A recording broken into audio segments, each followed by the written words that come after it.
Hello everyone and welcome to another episode of Investigation. In today's episode of Investigation, we'll take a look at number 13 on the 2023 AMC 10B. This question says, what is the area of the region in the coordinate plane defined by this expression? So this inequality over here. Let's draw the coordinate plane first. So if we have the coordinate plane over here, and if you look at this expression, absolute value of x and absolute value of y are both present. Let's consider, let's say if we have a point here, then whatever this expression gives us is going to be exactly the same if we take the positive value of x and the positive value of y, that point over here. So if this point is in the region defined, if this point gives a value less than 1, then so does this point. So, and similarly in all of the other quadrants as well, if we have, let's say, this point, then it will be the exact same output at this point up there. Therefore, we only really have to care about what happens in quadrant 1. Now, in quadrant 1, x and y are both greater than or equal to 0. It doesn't really matter. If it's equal to 0, it's on one of the axes.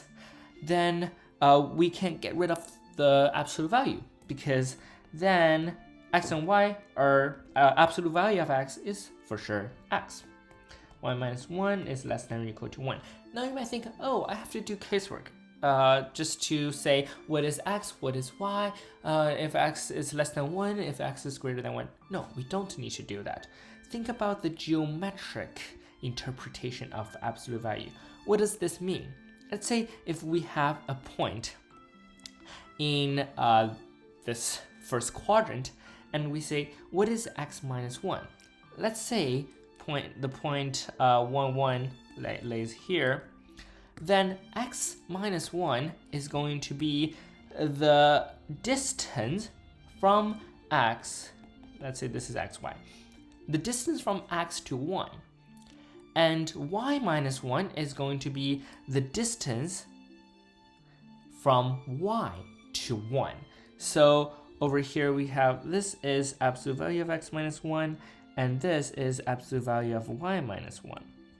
So now you can just think about this as the sum of the distance to be less than 1, which is going to give you a square centered at 1, 1.